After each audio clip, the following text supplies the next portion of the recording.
amis, j'espère que vous allez bien. Vous me retrouvez aujourd'hui avec une nouvelle tête, une nouvelle couleur et une nouvelle coupe un peu ratée. Mais c'est pas grave, on va rien dire là-dessus. J'avais demandé une frange rideau, mais c'est pas grave. Je l'avais demandé là, mais elle est là, mal coupée, mais c'est pas grave.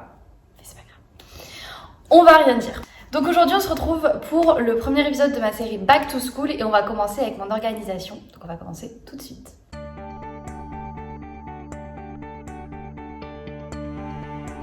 N'oubliez pas de vous abonner et d'activer la petite cloche, ça me montre que ce que je fais ça vous plaît, que vous voulez que je continue. Ma reprise, je vais avoir des vacances, donc j'aurai beaucoup plus de temps pour vous faire des vidéos, parce que là c'est vrai que j'avais pas trop le temps, donc j'ai un petit peu délaissé. Donc pour les semaines qui arrivent, on passera à 2 vidéos semaine, le mercredi et sûrement le dimanche, je sais pas encore exactement, mais de toute façon je vous le dirai sur Insta, donc n'hésitez pas à venir me follow sur Insta. Donc allez, on va commencer tout de suite, c'est parti. Alors, petit disclaimer, moi je suis donc je passe en 2e année de BTS, donc communication. Donc d'ailleurs, si vous avez des questions sur les BTS en général, le fonctionnement, etc., n'hésitez pas à me poser des questions dans les commentaires, je répondrai ou même je ferai une vidéo peut-être sur ma section. Donc moi je suis en BTS communication, donc je passe en 2e année et c'est un BTS en école de commerce. Donc il y a peut-être des petites différences sur comment ils organisent les cours, etc. par rapport peut-être à dans les lycées, je sais pas. Donc voilà pour le petit disclaimer sur où je suis et ce que je fais. Et je vais vous montrer maintenant comment je m'organise. Moi j'ai acheté donc un petit disque dur externe. Donc parce que évidemment je prends tous mes cours à l'ordi en fait. Pour moi c'était un petit peu essentiel d'avoir un disque dur. J'en ai pris un de 500 Go. Honnêtement je saurais plus vous dire combien je l'ai payé, mais je crois que pas non plus hyper cher, sachant que y a assez de capacité pour suivre toute votre scolarité, donc ça va. Évidemment du coup j'ai un ordinateur. Moi j'ai fait le choix de prendre un Mac parce que vu que j'ai des tablettes, que j'ai toujours eu un iPhone, etc. J'ai préféré prendre un Mac pour continuer sous iOS en fait, tout simplement. Je veux pas dire que c'est le meilleur ordi ou le meilleur truc, c'était juste un choix personnel. Sachant que honnêtement, si c'était à refaire, je sais pas si je reprendrais un Mac vu tous les problèmes que j'ai eu avec. Donc pour vous montrer de manière simple et rapide, donc du coup j'ai sectionné donc en plusieurs dossiers avec toutes les matières que je fais pour bien m'y retrouver. Donc là vous avez mon cours, donc je le note comme ça assez simplement. Voilà, donc tout ce que je mets en rose en fait c'est ce que je dois savoir, j'estime que je dois connaître par cœur. Je note mes cours très simplement, donc j'ai un code couleur, donc tout ce qui est vert ça va être par exemple des noms de personnes célèbres qu'il faut connaître, comme des auteurs, des économistes, etc. Tout ce qui va être rose ça va être tout ce que j'estime devoir savoir par cœur.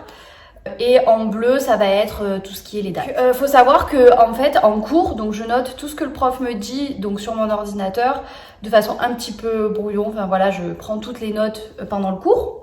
Et ce que je fais, c'est que quand je rentre chez moi, ou des fois si on a le temps entre midi et 2, mais c'est plus quand je rentre chez moi, je reprends tout le cours, donc je fais la mise en forme, donc les couleurs, mettre en gras, etc. Ça je le fais le soir.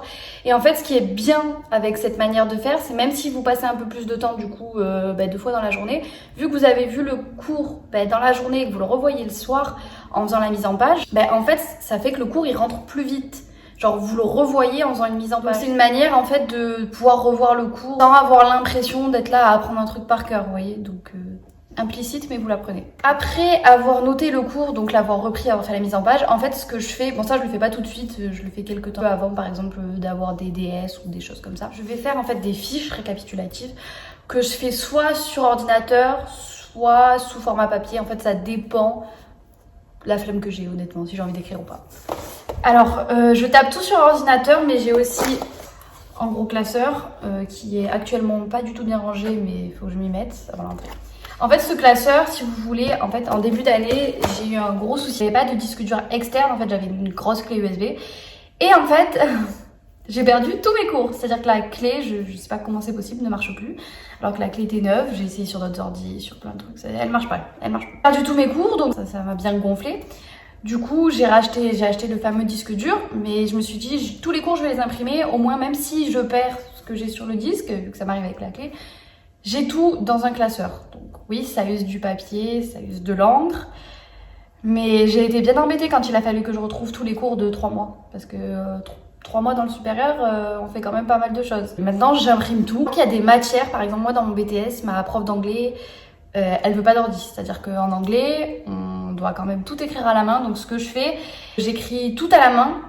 Et une fois rentrée chez moi, je retape tout à l'ordi parce que moi je préfère avoir des notes prises à l'ordi au niveau de l'impression pour les relire quoi. Donc ce que je fais c'est que voilà, donc je les retape le soir et je les mets dans ce classeur. Ensuite ce que je fais du coup, vu que je les retape en fait le soir mes cours, j'ai pas besoin, si vous voulez, dans mon organisation de révision, de rajouter une relecture le soir où j'ai fait cours, vu que en fait en faisant la mise en forme, je le révise. Mais si vous refaites pas la mise en forme, moi je vous conseille de relire peut-être pas tous les soirs, mais un soir sur 2 vos cours, parce que ça fait quand même travailler votre cerveau. Genre le cerveau, au plus il va le relire en ayant des pauses entre, au plus il va le retenir. Ça c'est un petit conseil que je vous donne. Et aussi donc mon deuxième petit tip que je peux vous donner, faire une jolie mise en forme sur vos cours, parce que ça va vous donner envie en fait de réviser. Vous avez un cours écrit tout en noir, tout pareil, la même typo tout le temps, le même truc. Enfin, automatiquement, vous n'allez pas avoir envie de le relire en fait, enfin, c'est évident. Donc moi ce que je vous conseille c'est de faire une jolie mise en forme qui vous plaît, qui vous donne envie de le regarder. Par exemple moi, comme j'adore le rose, j'ai mis toutes mes définitions en rose. Genre ça va m'accrocher l'œil parce que le rose je vois que ça. Forcément je vais voir le rose, en plus je vais dire ah c'est la def, ah mais c'est ça, et je vais y penser direct. En plus le code couleur ça y joue bien. Donc c'est mieux que d'avoir que du noir terne, sans mise en forme. Enfin moi personnellement, après peut-être qu'il y a des gens que ça les dérange pas et ils arrivent à apprendre aussi facilement même si c'est tout pareil. Moi je peux pas. Moi il faut que ce soit un petit peu joli, sinon le cours je le prends, je le mets dans le classeur, je le regarde plus de toute ma vie. Hein. Alors que s'il est joli, ça va m'encourager à aller le regarder, à me dire ah, c'est joli ça, j'ai envie de le lire. Je fonctionne comme ça et je sais qu'il y a plein de copines à moi autour de moi qui sont comme ça. Il y en a une qui se reconnaîtra, qui adore Canva et qui fait toutes ses mises en page de cours sur Canva. Elle passe un temps fou, moi je pourrais pas faire autant, moi ça s'arrête à Word et Page, à mettre des petites couleurs et une jolie typo, ça s'arrête là. Savoir que vos cours, par exemple en BTS ou enfin voilà quoi, ça va pas vous durer un an, enfin tout ce qu'on voit en BTS la première année, ça va dans la continuité de la deuxième, donc faut les garder en plus. S'ils sont jolis et qu'en plus ils sont bien annotés, que vous savez directement en voyant la fiche quel chapitre, de quel truc ça correspond, ça vous aidera par exemple pour vos révisions pour aller beaucoup plus vite. Quand vous allez arriver la deuxième année pour passer l'examen, si vous vous retrouvez dans un fouillis complet avec vos cours de première année, vous allez perdre 10 tonnes de temps. Alors que si tout est clair, tout est déjà bien rangé à la fin de la première et que vous passez dans la deuxième année, ce sera hyper rapide pour la révision, vous saurez directement où est quoi et quoi. Par exemple, moi là, je reprends le 6 septembre. Je vais mettre, je pense la semaine prochaine, je vais m'y mettre. Je vais tout bien ranger pour une fois arrivé à la rentrée, tout est bien cadré sur ma fin de première année. Et j'ai déjà tout qui est en ordre. Au moins, tout est fait. Donc voilà les amis, c'était ma petite organisation. Donc je vous l'ai faite grossièrement. Je ne suis pas rentrée non plus trop dans les détails parce que je pense qu'il y a des choses qui sont personnelles qui vous intéressent pas. Genre je vous ai dit le code couleur, mais je pense honnêtement que vous vous en foutez. Donc là c'est tout pour cette vidéo. On se retrouve la semaine prochaine pour l'épisode 2 et je vous dis à bientôt.